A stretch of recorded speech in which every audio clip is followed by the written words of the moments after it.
নমস্কার, news prime নিউজে আপনাদের সবাইকে স্বাগত। আমি রয়েছে আপনাদের সাথে মীনাক্ষী। সবাইকে জানাচ্ছি মহাশিবরাত্রির অনেক অনেক শুভেচ্ছা। চোখ রাখছি খবরে। শিব চতুর্দশী উপলক্ষে রাজধানী আগরতলা শহর জুড়ে ছোট বড় মন্দিরে দেখা যায় পুণ্যার্থীদের ভিড়। এক্ষেত্রে সবচেয়ে বেশি ভিড় লক্ষ্য করা যায় আগরতলা সেন্ট্রাল রোড শিববাড়িতে। এছাড়া পুণ্যার্থীদের দীর্ঘ সারি লক্ষ্য করা যায় বটতলা শিব মন্দির, লক্ষ্মীনারায়ণ বাড়ি মন্দিরেও। হিন্দু ধর্মীয় শাস্ত্র অনুযায়ী পুজো অনুষ্ঠান, যজ্ঞ, উপবাস পালন, রুদ্রাভিষেকম করার জন্য একটি গুরুত্বপূর্ণ দিন হিসেবে বিবেচনা করা হয় শিব চতুর্দশীকে। এদিকে বুধবারের পাশাপাশি বৃহস্পতিবার সকাল 8:30 পর্যন্ত পুণ্যার্থীদের জন্য মন্দির উন্মুক্ত থাকবে বলে জানিয়েছেন আগরতলা সেন্ট্রাল রোড শিব মন্দিরের প্রধান পুরোহিত। আজ মহাশিবরাত্রি সকাল 9:42 থেকে চতুর্দশী শুরু হয়েছে। সেটা চলবে কালকে সকাল 8:30 অবধি। সকালে প্রথমে চতুর্দশী দেখার পরে বাবার চতুর্দশীর বিশেষ পূজা সম্পন্ন হয়েছে। সন্ধ্যাবেলায় 7টার সময় আরতি হবে। তারপরে আবার কালকে রাত্রিবেলা মন্দির কিছুক্ষণের জন্য বন্ধ থাকবে। আবার ভোর 4টের সময় মন্দির খুলে দেওয়া হবে ভক্তদের জন্য। এক দেশ এক নির্বাচন সময়ের দাবি বলে জানালেন মুখ্যমন্ত্রী ডাক্তার মানিক সাহা। রবীন্দ্র ভবনে আয়োজিত এই বিষয়ের উপর আয়োজিত কর্মশালায় বক্তব্য রাখতে গিয়ে এক দেশ এক নির্বাচন নিয়ে ত্রিপুরা থেকে একটি মোশন কেন্দ্রীয় সরকারের কাছে পাঠানোর কথা উল্লেখ করেন মুখ্যমন্ত্রী ডাক্তার মানিক সাহা। প্রত্যাশিতভাবেই এক দেশ এক নির্বাচনের পক্ষে জোরালো সওয়াল করলেন মুখ্যমন্ত্রী ডাক্তার মানিক সাহা। বুধবার রবীন্দ্র ভবনে এক দেশ এক নির্বাচনের উপর আয়োজিত কর্মশালায় বক্তব্য রাখতে গিয়ে এই বিষয়টিকে সময়ের দাবি বলে মন্তব্য করেন মুখ্যমন্ত্রী। এক দেশ এক নির্বাচন কার্যকর হলে খরচ কমবে, সরকারের স্থায়িত্ব বাড়বে ভোটার টার্নআউট বলে উল্লেখ করেন মুখ্যমন্ত্রী ডাক্তার মানিক সাহা। এছাড়া এক দেশ এক নির্বাচনের ফলে অর্থনীতি সুদৃঢ় হবে এবং সুসংহত হবে যুক্তরাষ্ট্রীয় শাসন ব্যবস্থা বলেও জানিয়েছেন তিনি। যে আমাদের ওয়ান নেশন ওয়ান ইলেকশন, তাতে করে কস্ট এফিসিয়েন্সি এক, 2 নম্বর হচ্ছে গভর্নেন্স অ্যান্ড স্টেবিলিটি, সেটা সম্ভব হবে। ফেডারেল স্ট্রাকচার অ্যান্ড কোঅর্ডিনেশন, সেটা আরো অনেক সুদৃঢ় হবে। এবং voter turn out and engagement, যেটা আমি বললাম, সেটা অনেক বেশি বাড়বে। এবং ইকোনমিক বেনিফিটস, সেটাও আমাদের অনেক বেশি স্ট্রং হবে। এবং this is very important for us. আমাদের পোলিং স্টেশনেই বলুন, সেখানেও খরচ, ইলেকশন স্টাফ নিযুক্ত করা, সেখানেও খরচ, নিরাপত্তা বাহিনীদের নিয়ে আসা, আবার তাদেরকে আরেক জায়গায় দেওয়া, সব মিলিয়ে সেখানে একটা বিরাট একটা মানে পয়সার খরচ করা। আমার কাছে যা খবর আছে, আমাদের শাহবাবু বলেছেন 2019 সালে প্রায় 55,000 থেকে 60,000 করোড় টাকা খরচ হয়েছিল 2019-এ। আপনারা ভাবুন, এই টাকাটা যদি আমাদের কাছে থাকে, এতে করে কিন্তু আমাদের জিডিপির কিন্তু পার্সেন্টেজও বাড়বে। এক দেশ এক নির্বাচন চালু হলে প্রতিষ্ঠিত হবে সুষ্ঠু রাজনৈতিক পরিমণ্ডল, আইন শৃঙ্খলার উন্নয়ন এবং সমাজ অর্থনীতি এক্ষেত্রে সুদৃঢ় হবে বলে জানিয়েছেন মুখ্যমন্ত্রী ডাক্তার মানিক সাহা। খুবই ইম্পর্টেন্ট। সহজ সরলভাবে বললে, কে চায় বারবার ইলেকশন ইলেকশন ইলেকশন? যদি 5 বছর পর পর ইলেকশন হয়, সবার জন্য শান্তি এবং একটা পরিমণ্ডল, যে রাজনৈতিক পরিমণ্ডল বলুন বা অন্যান্য যাই বলুন, সামাজিক যে অবস্থা, অনেক সময় দেখা যায় যে ল অ্যান্ড অর্ডার সিচুয়েশনও অনেক সময় প্রবলেম হয়, সেগুলোর থেকেও অনেকটা আমরা মেনটেন করতে পারবো। বিতর্কের মধ্যেই এক দেশ এক নির্বাচন কার্যকর করতে চাইছে কেন্দ্রীয় সরকার। এই বিল আইনে পরিণত হলে নির্বাচন পদ্ধতি সহজ হবে, কমবে বিপুল খরচ। সেই টাকা দেশের উন্নয়নে ব্যয় করা হবে বলে মনে করে ভারতীয় জনতা পার্টি এবং এর নেতৃত্বাধীন সরকার। তবে এক্ষেত্রে রয়েছে বিরোধীদের আপত্তিও। এক দেশ এক নির্বাচনের মধ্য দিয়ে এক নায়কতন্ত্র প্রতিষ্ঠিত হবে দেশে বলে অভিযোগ বিরোধী ইন্ডিয়া জোটের সিংহভাগ রাজনৈতিক দলগুলোর। কেউ আবার বলছেন এক দেশ এক নির্বাচন প্রশ্নের মুখে ফেলবে দেশের সংবিধানকেই।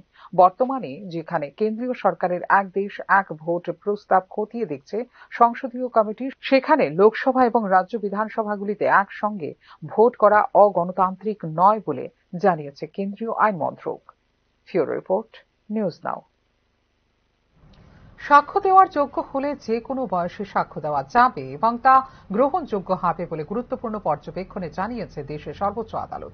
বুধবারই এক পর্যবেক্ষণে এই রায় দিয়েছে দেশের সর্বোচ্চ আদালত।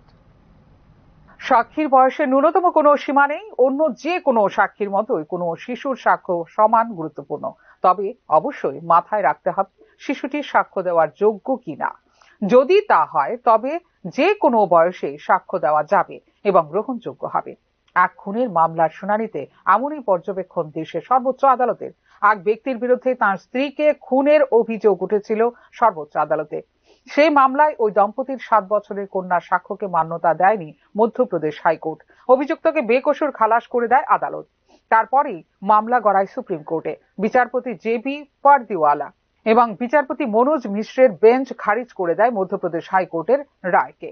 ভারতীয় সাক্ষ্য আইনে সাক্ষীর কোনো বয়স নির্ধারিত করে দেওয়া হয়নি। ফলে যদি কোনো শিশু প্রত্যক্ষদর্শী হয় তবে তার সাক্ষ্য বাতিল করা যাবে না বলে জানায় শীর্ষ আদালত। মামলা চলাকালীন দাবি করা হয় যখন খুনের ঘটনা ঘটে তখন ওই দম্পতির 7 বছরের কন্যা বাড়িতে ছিল। সে তার মাকে চোখের সামনে খুন হতে দেখে। শীর্ষ আদালতে পর্যবেক্ষণ অনেক ক্ষেত্রেই শিশুদের সাক্ষ্য বাতিল করে থাকে আদালত, কারণ শিশুরা সহজেই প্রভাবিত হতে পারে। তাই কোনো শিশুর সাক্ষ্য গ্রহণের ক্ষেত্রে আদালতকে সতর্ক থাকতে হবে। ওই শিশু কারো দ্বারা প্রভাবিত হয়ে সাক্ষ্য দিচ্ছে কিনা তা দেখতে হবে বলেও জানায় সুপ্রিম কোর্ট।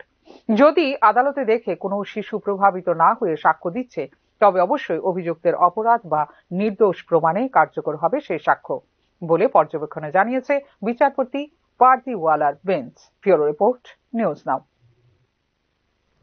অভিযানের সময় নগদ টাকা লুটের ঘটনায় 2 পুলিশ কর্মীর বিরুদ্ধে তদন্তের নির্দেশ দিয়েছে ত্রিপুরা উচ্চ আদালত। ঘটনার পরেই তদন্তে নেমেছে পুলিশ। হাইকোর্টের নির্দেশে নগদ টাকা লুটের ঘটনায় পশ্চিম আগরতলা থানায় নিযুক্ত পুলিশ আধিকারিক পরিতোষ দাস এবং সিভিল পুলিশ স্বেচ্ছাসেবী দিলওয়ার হোসেনের বিরুদ্ধে তদন্ত শুরু করেছে রাজ্য পুলিশ। এর আগে গত বছরের ডিসেম্বরে অভিযুক্ত উভয় পুলিশ কর্মীর বিরুদ্ধে এফআইআর নথিভুক্ত করার সময় এবং সময়সীমার মধ্যে মামলাটি তদন্ত করার নির্দেশ দিয়েছিল সিপাহীজলা জেলার সোনামুড়ার স্থানীয় আদালত। শেষে এই পদক্ষেপের বিরুদ্ধে হাইকোর্টের দ্বারস্থ হন অর্থ লুটের শিকার সংশ্লিষ্ট পরিবার, যেখানে পুলিশকে তদন্ত চালিয়ে যেতে নির্দেশ দেয় উচ্চ আদালত। সাম্প্রতিক সময়ে এমন বেশ কয়েকটি অপরাধের ঘটনায় পুলিশ কর্মীদের জড়িত থাকার প্রমাণ পাওয়া গেছে, যা অনেকটাই অস্বস্তিতে ফেলেছে রাজ্যের স্বরাষ্ট্র দপ্তরকে। গত 5 নভেম্বর 2023 রাতে কোনো ওয়ারেন্ট ছাড়াই অভিযান চালিয়ে তার বাড়ি থেকে নগদ 16 লক্ষ টাকা লুট করে নিয়ে যায় বলে সোনামুড়া থানার তৎকালীন অফিসার ইনচার্জ পরিতোষ দাস এবং আরও 19 জন পুলিশ কর্মীর বিরুদ্ধে অভিযোগ করেন সোনামুড়া শহরের এনসি নগরের এরশাদ রহমান। অভিযোগকারী সোনামুড়া শহরের এনসি নগরের বাসিন্দা এরশাদ রহমান অভিযোগ করেছেন যে সোনামুড়া থানা তৎকালীন অফিসার ইনচার্জ পরিতোষ দাস এবং আরও 19 জন পুলিশ সদস্য 5 নভেম্বর 2023 রাতে কোনো ওয়ারেন্ট ছাড়াই তার বাড়িতে অভিযান চালিয়ে তার বাড়ি থেকে নগদ 16 লক্ষ টাকা লুট করে নিয়ে যায়। পরিতোষ দাসের নেতৃত্বে পুলিশ দল দরজা ভেঙে নগদ টাকা ছিনিয়ে নেয়, যা আমি সেদিনেই জমি বিক্রি করে পেয়েছিলাম। তারা আমাকে মাদক ব্যবসায় জড়িত থাকার অভিযোগ আনে। পুলিশ কোনো রেকর্ড ছাড়াই টাকা নিয়ে যায়, কারণ তারা অবৈধ কার্যকলাপের সাথে কোনো যোগসূত্র খুঁজে পায়নি বলে রিট পিটিশনে আদালতকে জানিয়েছেন এরশাদ। টাকাটি তার অ্যাকাউন্টে জমা হওয়ার কথা ছিল, কিন্তু পরের দিন যখন এরশাদ সেই অর্থ নিতে থানায় যান তখন তার দাবি অস্বীকার করে এই ক্ষেত্রে কোনো নগদ টাকা সম্পর্কে অবগত নন বলে জানিয়ে দেন থানার তৎকালীন ওসি পরিতোষ দাস। টাকা ফেরত পেতে এসপি সিপাহীজলা এবং ত্রিপুরা পুলিশের অন্যান্য শীর্ষ কর্মকর্তাদের কাছে অভিযোগ করে কোনো সাড়া পাননি বলে আদালতকে জানিয়েছেন এরশাদ রহমান। এমনকি তার এফআইআরও প্রত্যাখ্যান করা হয় বলে অভিযোগ করেন তিনি। শেষ পর্যন্ত উচ্চ আদালতে দ্বারস্থ হন এরশাদ, যেখানে পুলিশকে এফআইআর নথিভুক্ত করে তদন্ত শুরু করার নির্দেশ দেওয়া হয় এবং পুলিশ যদি সঠিকভাবে কাজ না করে তবে অভিযোগকারীকে স্থানীয় আদালতে ফৌজদারি অভিযোগ দায়ের করার পরামর্শ দিয়েছে ত্রিপুরা উচ্চ আদালত। ব্যুরো রিপোর্ট, নিউজ নাও। বিদ্যুৎ বন্টনের ক্ষেত্রে ত্রিপুরার অবস্থা শোচনীয়। কেন্দ্রীয় বিদ্যুৎ মন্ত্রকের বার্ষিক রেটিং র্যাঙ্কিং এ প্রকাশ্যে এলো এই বিষয়টি। রেটিং রিপোর্ট অনুসারে বি গ্রেড থেকে সি গ্রেডে নেমে এসেছে টিএসইসিএল। অধঃপতনকেই আঁকড়ে রাখল রাজ্য বিদ্যুৎ দপ্তর এবং এর অধীনে থাকা ত্রিপুরা বিদ্যুৎ নিগম। জাতীয় স্তরের র্যাঙ্কিং এ তলিয়ে যাবার শোচনীয় অবস্থা বহাল রইল এবারও। কেন্দ্রীয় মন্ত্রকের তৈরি রেটিং রিপোর্ট অনুসারে বিদ্যুৎ বন্টনের ক্ষেত্রে বি গ্রেড থেকে সি গ্রেড নেমে গেছে ত্রিপুরা বিদ্যুৎ নিগম। পরিচালনগত ত্রুটি, লুটপাট, ঋণের বোঝা, অপব্যয়ের দরুন এই পরিস্থিতি সৃষ্টি হয়েছে বলে মনে করছেন তথ্যভিজ্ঞ মহল। পক্ষান্তরে ধীর লয়ে বিদ্যুৎ নিগমকে ক্ষতির খাতে ফেলে বেসরকারীকরণের ব্লু প্রিন্ট রচনা করছেন কিনা বিদ্যুৎ মন্ত্রী রতনলাল নাথ প্রশ্ন উঠছে তা নিয়েও। সারা দেশে ৫৫টি বিদ্যুৎ বন্টনকারী সরকারি ও বেসরকারি কোম্পানি রয়েছে। সংক্ষেপে এগুলোকে ডিসকম বলছে কেন্দ্রীয় মন্ত্রক। ফি বছর এই ডিসকমগুলোর কাজকর্ম নিয়ে একটি রেটিং তৈরি করে কেন্দ্রীয় মন্ত্রক। সম্প্রতি বিদ্যুৎ বন্টন ক্ষেত্রের জন্য দ্বাদশ বার্ষিক সমন্বিত রেটিং এবং র্যাঙ্কিং প্রতিবেদন প্রকাশ করেছে মন্ত্রক। ত্রিপুরার অবস্থা আগের বারের চেয়েও শোচনীয় অবস্থায় চলে গেছে বলে উঠে এসেছে মন্ত্রকের রিপোর্টে। ২০২২ অর্থ বছরের প্রতিবেদনে ত্রিপুরা রাজ্য বিদ্যুৎ নিগমের র্যাঙ্কিং ছিল ৩২। ২০২৩-২০২৪ অর্থ বছরে আরো তলিয়ে যায় ৩৯তম স্থানে। রিপোর্ট বলছে একাদশ রিপোর্টে ১০০-র মধ্যে ৩৫.৫ পয়েন্ট অর্জন করে ত্রিপুরা বিদ্যুৎ নিগম ছিল বি ক্যাটাগরিতে। দ্বাদশ প্রতিবেদনে দেখা যাচ্ছে আরো খারাপ হয়েছে নিগমের অবস্থা। পরিষেবা এবং পরিচালনায় ব্যর্থতার ছাপ ফেলে এবার পাস নম্বরও অর্জন করতে পারেনি রাজ্য বিদ্যুৎ দপ্তরের অধীনে থাকা এই নিগম। মাত্র ২৭.৫ নম্বর অর্জন করে সি ক্যাটাগরিতে নেমে গেছে ত্রিপুরা। রেটিং এবং র্যাঙ্কিং এর মানদণ্ড বিশ্লেষণ করে কেন্দ্রীয় মন্ত্রকের রিপোর্ট বলছে ৫৫টি ডিসকমের মধ্যে ৩০টিতে উন্নতি দেখা গেছে। ১৭টি ডিসকম তাদের গ্রেড উন্নত করেছে। একদিকে পরিষেবায় ঘাটতি, অন্যদিকে নিগম পরিচালনায় ব্যর্থতা এই অধঃপতনের কারণ হিসেবে উঠে এসেছে খোদ কেন্দ্রীয় মন্ত্রকের রিপোর্টে। সমন্বিত স্কোর ১০০-র মধ্যে রাজ্য সবচেয়ে কম নম্বর পেয়েছে আর্থিক স্থিতির দিক থেকে। এই ধাপে ৭৫ পয়েন্টের মধ্যে ত্রিপুরা পেয়েছে মাত্র ২২.৫। সর্বাধিক মুখ পুড়েছে ক্যাশ অ্যাডজাস্টেড খাতে। মূলত এই ক্ষেত্রটি দেখেই ২০২২ এবং ২০২৪ সালে দুই ধাপে প্রায় ১৫% বিদ্যুৎ মাশুল বাড়ানো হয়েছে রাজ্যে। দুবার বিদ্যুৎ মাশুল বৃদ্ধি সত্ত্বেও এই ক্ষেত্রে কোনো উন্নতি হয়নি, বরং ঘটেছে অবনতি। আর্থিক স্থিতির এই উপখাতে ধরা ছিল ৩৫ পয়েন্ট, যেখানে ত্রিপুরা পেয়েছে মাত্র ৪.২। পরিস্থিতি এমন পর্যায়ে গিয়ে পৌঁছেছে ২০২৩ সালে ১৫২৭ এমইউ বিদ্যুৎ সমস্ত খাত থেকে পেয়েছে রাজ্য বিদ্যুৎ নিগম। এর মধ্যে বিদ্যুৎ বিক্রি করতে পেরেছে ১১৫০ এমইউ, অর্থাৎ ৩৭৭ এমইউ বিদ্যুৎ বিক্রি করতে পারেনি বিদ্যুৎ নিগম। শতাংশের হারে এটা প্রায় ২৫%। এক বছরের রাজ্য যত বিদ্যুৎ পেয়েছে তার ১/৪ বিক্রি করতে না পারায় তার দায়ভার পড়ছে অন্যান্য ভোক্তাদের ঘাড়ে। বিলিং এ পারদর্শিতা এর ক্ষেত্রে দেখা যাচ্ছে ২০২৩ সালে বিক্রিত বিদ্যুতের মাত্র ৭৫.৩০% বিল করতে পেরেছে বিদ্যুৎ নিগম। বিল করা হয়েছে ৭৫৪ কোটি টাকার। বিলের অর্থ আদায় হয়েছে ৭১৮ কোটি টাকা, অর্থাৎ আদায়ও রয়েছে বিরাট ঘাটতি। সার্বিক পরিস্থিতিতে বিদ্যুৎ দপ্তরের অধীনে থাকা ত্রিপুরা বিদ্যুৎ নিগমের ভবিষ্যৎ নিয়ে উঠছে প্রশ্ন। ব্যুরো রিপোর্ট, নিউজ নাও। আসাম এবং ত্রিপুরায় ৫০,০০০ কোটি টাকা বিনিয়োগ করবে বেদান্ত গোষ্ঠী। আগামী ৩-৪ বছরে তেল এবং গ্যাস খাতে এই অর্থ বিনিয়োগ করা হবে বলে জানালেন বেদান্ত গ্রুপের চেয়ারম্যান অনিল আগরওয়াল। আসাম ও ত্রিপুরার তেল ও গ্যাস খাতে তাদের সংস্থা ৫০,০০০ কোটি টাকা বিনিয়োগ করবে বলে জানিয়েছেন বেদান্ত গ্রুপ চেয়ারম্যান অনিল আগরওয়াল।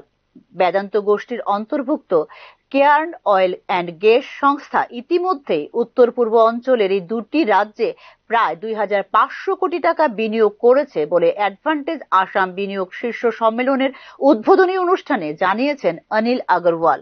আগামী ৩-৪ বছরে আসাম ও ত্রিপুরার তেল ও গ্যাস খাতে ৫০,০০০ কোটি টাকা বিনিয়োগের সিদ্ধান্ত নেওয়া হয়েছে বলে জানিয়েছেন বেদান্ত চেয়ারম্যান অনিল আগরওয়াল। এই বিনিয়োগের মাধ্যমে প্রতিদিন ১ লক্ষ ব্যারেল তেল ও গ্যাস উৎপাদন করব, যা এই অঞ্চলকে একটি প্রভাবশালী হাইড্রোকার্বন হাব হিসেবে গড়ে তুলবে বলে জানিয়েছেন অনিল আগরওয়াল। এই প্রকল্প ১ লক্ষ যুবকের জন্য প্রত্যক্ষ ও পরোক্ষ কর্মসংস্থানের সুযোগও তৈরি করবে বলে দাবি করেন বেদান্ত চেয়ারম্যান অনিল আগরওয়াল। এই বিনিয়োগ তেল ও গ্যাস অনুসন্ধান এবং উৎপাদন সুবিধা প্রতিষ্ঠার পাশাপাশি বিস্তৃত কর্পোরেট সামাজিক দায়বদ্ধতা উদ্যোগের জন্য অর্থায়ন করবে। এক্ষেত্রে হবে অঙ্গনওয়াড়ি কেন্দ্র, তাঁত দক্ষতা কেন্দ্র, মহিলা ও শিশুদের জন্য ডিজিটাল শ্রেণীকক্ষ স্থাপন এবং খেলাধুলার প্রচার বলে জানিয়েছেন বেদান্ত গোষ্ঠীর প্রধান।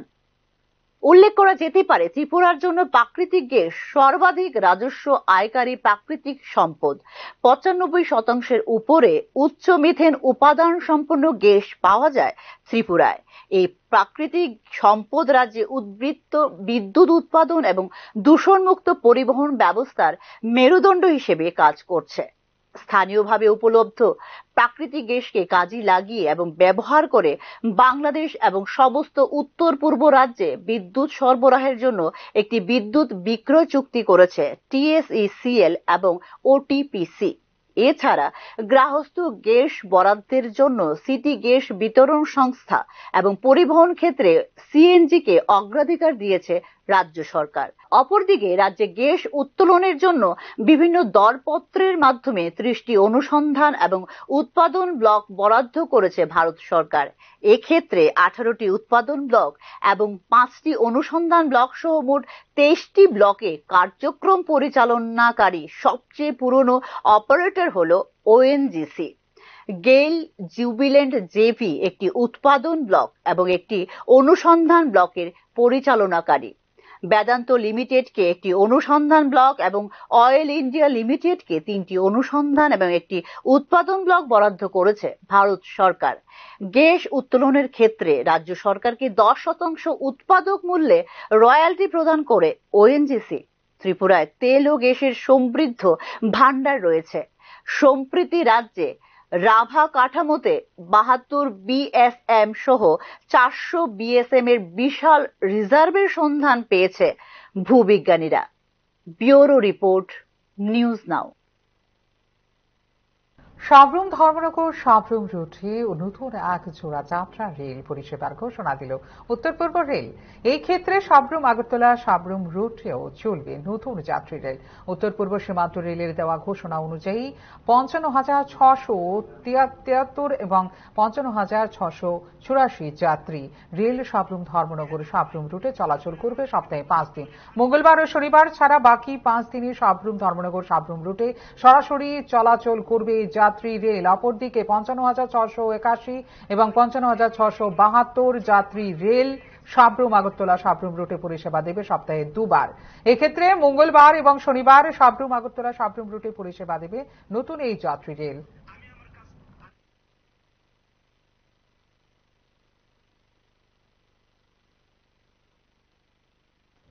এই মুহূর্তে নিয়ে নিচ্ছে ছোট্ট বিজ্ঞাপন বিরতির পর ফিরে আসবো অন্যান্য খবরের সঙ্গে থাকবেন। আপনি দেখছেন নিউজ নাও, আমরা জানি কোনটা খবর।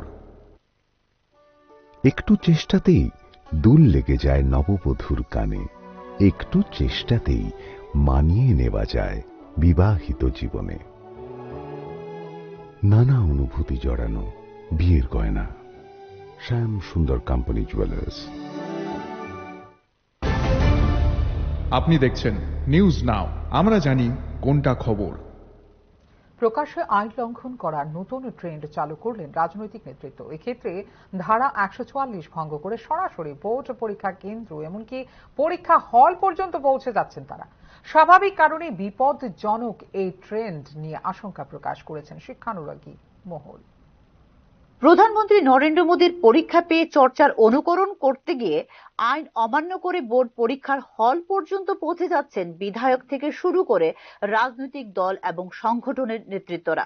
মাধ্যমিক উচ্চ মাধ্যমিক পরীক্ষা চলাকালীন পরীক্ষা কেন্দ্রে প্রশাসনের জারি থাকা 144 ধারাকে ভেঙে পরামর্শ দেওয়ার নামে পরীক্ষার্থীদের রীতিমতো মানসিকভাবে উত্ত্যক্ত করতে শুরু করেছে এরা বলে মনে করছেন শিক্ষানুরাগী মহল।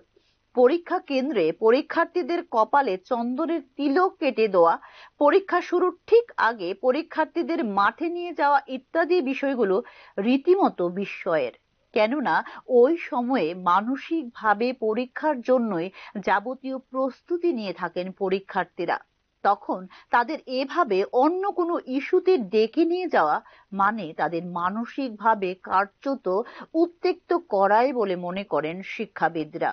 কেননা এতে নিঃসন্দেহে ব্যাঘাত ঘটে পরীক্ষার মনোসংযোগে। শুধু তাই নয়, পরীক্ষা চলাকালীন সময়ে প্রত্যেকটি পরীক্ষা কেন্দ্রের আশেপাশে প্রশাসনের তরফ থেকে 144 ধারা জারি করা থাকে। প্রশাসনের এই নির্দেশিকাকে তোয়াক্কা না করে রাজনৈতিক নেতা এমনকি বিধায়করা যে কাণ্ড করে চলেছেন তাতে অভিভাবক মহলও দেখা দিয়েছে তুমুল ক্ষোভ। 144 ধারা ভেঙে একেবারে দলবল নিয়ে শটান পরীক্ষা হলের ভেতরে চলে যাচ্ছেন বিধায়ক, রাজনৈতিক নেতৃত্ব। শিক্ষকদের সামনে পরীক্ষার্থীদের টিপস দিচ্ছেন তারা, কিভাবে পরীক্ষা দিতে হবে, কিভাবে খাতায় লিখতে হবে। বেশ কিছুক্ষণ সে সম্পর্কে পাণ্ডিত্য ঝাড়ছেন একাংশ বিধায়ক, রাজনৈতিক নেতৃত্ব। এই কাণ্ড কারখানায় রাজনৈতিক নেতা বিধায়করা নিজেদের প্রধানমন্ত্রী মোদী হিসেবে ভাবছেন বলেও টিপ্পণী করছেন সংশ্লিষ্ট অভিভাবকরা। কোনো বিধায়ক আবার এলাকার মাধ্যমিক ও উচ্চ মাধ্যমিক পরীক্ষার্থীদের কমিউনিটি হলে ডেকে এনে একেবারে নরেন্দ্র মোদী স্টাইলেই করছেন জ্ঞান গর্ভ আলোচনা। এক্ষেত্রে একদিকে যেমন রয়েছেন বক্সনগরের বিধায়ক তফাজ্জল হোসেন বা নলছড়ের বিধায়ক কিশোর বর্মনরা, অপরদিকে রয়েছে এপিভিপির মতো শাসক বিজেপি আশ্রিত ছাত্র যুব সংগঠনও। বর্তমানে শিক্ষা দপ্তর রয়েছে মুখ্যমন্ত্রী ডক্টর মানিক সাহার অধীনে। তাকে কালিমা লিপ্ত করতে কি এই ধরনের আচরণ, তা নিয়েও প্রশ্ন তুলছেন অনেকে। এই সকল জনপ্রতিনিধি এবং রাজনৈতিক সংগঠনের নেতৃত্বের জ্ঞান গর্ভ আলোচনা শুনতে পরীক্ষার আগে 2-3 ঘন্টা সময় নষ্ট করতে হয় পরীক্ষার্থীদের। নিয়ম অনুযায়ী পরীক্ষার সময়ে 144 ধারার মধ্যে পরীক্ষা কেন্দ্রে পর্ষদের দায়িত্বপ্রাপ্ত কর্মীরা ছাড়া আর কারোরই প্রবেশ নিষিদ্ধ। কারণ একটাই, শিক্ষার্থীরা যাতে সঠিকভাবে তাদের গুরুত্বপূর্ণ পরীক্ষা দিতে পারে। কিন্তু সরকারে এই নিয়ম ভাঙছেন জনপ্রতিনিধিরাই। নির্বাচিত জনপ্রতিনিধি রাজনৈতিক নেতাদের এভাবে আইন ভাঙার বিষয়টি মেনে নিতে পারছেন না অনেকেই। মাধ্যমিক কিংবা উচ্চ মাধ্যমিক পরীক্ষা ছাত্রছাত্রীদের শিক্ষা জীবনে অত্যন্ত গুরুত্বপূর্ণ। আর গুরুত্বপূর্ণ এই পরীক্ষা কেন্দ্রে বহিরাগতদের প্রবেশ মানে পরীক্ষার্থীদের মানসিক মনোবলে ব্যাঘাত সৃষ্টি করা। আইন ভঙ্গের উপর্যুপরি এই ধরনের ঘটনা সামনে উঠে আসলেও এক্ষেত্রে প্রশাসনিক ভূমিকা নিয়েও উঠে আসছে প্রশ্নচিহ্ন। এ ধরনের অবাঞ্ছিত কার্যকলাপ প্রকারান্তরে প্রধানমন্ত্রী এবং মুখ্যমন্ত্রীর ভাবমূর্তিকে কালিমালিপ্ত করার অপপ্রয়াস বলে মনে করছেন রাজনৈতিক বিশ্লেষকরা। ব্যুরো রিপোর্ট, নিউজ নাও। উদয়পুরে এইচডিএফসি ব্যাংকে 82 লক্ষ টাকা ঘোটালা কাণ্ডে অবশেষে গ্রেপ্তার করা হলো কনস্টেবল জয়ন্তকে। এই কেলেঙ্কারিতে অভিযুক্ত সহকারী ম্যানেজার অভিষেক সরকারকে আগে গ্রেপ্তার করেছে পুলিশ। উদয়পুর এইচডিএফসি ব্যাংকে 82 লক্ষ টাকা ঘোটালা কাণ্ডে শেষ পর্যন্ত গ্রেপ্তার করা হলো রাধাকিশোরপুর থানার পুলিশ কনস্টেবল জয়ন্ত সাহাকে। মঙ্গলবার গভীর রাতে উদয়পুর পুলিশ লাইন থেকে গ্রেপ্তার করা হয়েছে তাকে। বুধবার রাধাকিশোরপুর থানা থেকে উদয়পুর আদালতে নিয়ে যাওয়া হয় পুলিশ কনস্টেবল জয়ন্ত সাহাকে। উল্লেখ করা যেতে পারে, কিছুদিন আগে নিয়তি সরকার, লোপামুদ্রা হোম রায় সহ 3 জন গ্রাহক উদয়পুর এইচডিএফসি ব্যাংকের বিরুদ্ধে জমানো টাকা গায়েব হয়ে যাওয়ার মামলা দায়ের করলে বিষয়টি নিয়ে তদন্তে নামে পুলিশ। এইচডিএফসি ব্যাংকে আর্থিক কেলেঙ্কারিতে অভিযুক্ত সহকারী ম্যানেজার অভিষেক সরকারকে 3 দিনের পুলিশ রিমান্ডের আদেশও দেয় আদালত। গোয়েন্দা সংস্থাও নিয়োজিত হয় এই তদন্তে। গ্রাহকদের মোট 82 লক্ষ টাকা লুটপাট হয়েছে বলে তথ্য প্রমাণ পেয়ে সহকারী ম্যানেজার অভিষেক সরকার, অভিষেকের ব্যবসায়ী পার্টনার তথা কনস্টেবল জয়ন্ত পাল এবং তার স্ত্রী প্রিয়াঙ্কা পালের বিরুদ্ধে তদন্তে নামে পুলিশ। ব্যাংকের অ্যাকাউন্ট থেকে বিপুল পরিমাণে টাকা অভিষেকের অ্যাকাউন্টে এবং পরবর্তীতে অভিষেকের অ্যাকাউন্ট থেকে প্রিয়াঙ্কা পালের অ্যাকাউন্টে ট্রান্সফার করা হয় বলে জানতে পারে পুলিশ। কনস্টেবল জয়ন্তকে ক্লোজ করে এসপি অফিস থেকে পাঠিয়ে দেওয়া হয় রিজার্ভ পুলিশে। অবশেষে গ্রেপ্তার করা হয় তাকে। সম্প্রতিকালে এই ব্যাংকে আর্থিক কেলেঙ্কারিতে বেরিয়ে আসছে আরো কিছু চাঞ্চল্যকর তথ্য। এদিকে এইচডিএফসি ব্যাংকের আমানতকৃত 82 লক্ষ টাকা নয়, 2 কোটিরও বেশি টাকা লুট হয়েছে বলে জানতে পেরেছে গোয়েন্দা আধিকারিকরা। আর এই ক্ষেত্রে ব্যাংকের ঊর্ধ্বতন কর্তৃপক্ষ সরাসরি যুক্ত থাকতে পারে বলে গোয়েন্দা আধিকারিক সূত্রে তথ্য রয়েছে। নিউজ নাও এর হাতে। ব্যুরো রিপোর্ট, নিউজ নাও। ফের রেলে কাটা পড়ে মর্মান্তিকভাবে মৃত্যু হয়েছে এক ব্যক্তির। মুঙ্গিয়াকামী রেল স্টেশন চত্বরে উদ্ধার হয়েছে দেহ।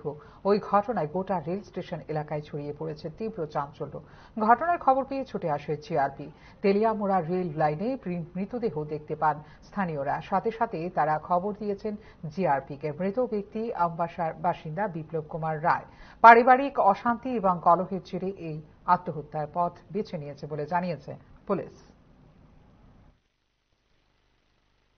ঘটনা তো ওই স্টেশন মাস্টার আমরা খবর দিছে যে একটা লোক রেলের ভিতরে ঝাঁপ মারছে। তারপরে 15-20 মিনিট পরে আমরা গেলাম, কারণ আমরা এখান থেকে মুঙ্গিয়াকামী বহুত দূর। মুঙ্গিয়াকামী স্টেশনে গিয়ে দেখলাম আর কি একটা লাফ মারছে রেলের ভিতরে। রেলওয়েতে আমরা এখনকার মতো এই মুহূর্তের সংবাদ এই পর্যন্ত। অন্যান্য আপডেটস দেখার জন্য অবশ্যই নজর রাখতে হবে নিউজ নাওর পর্দায়। নমস্কার, শুভরাত্রি।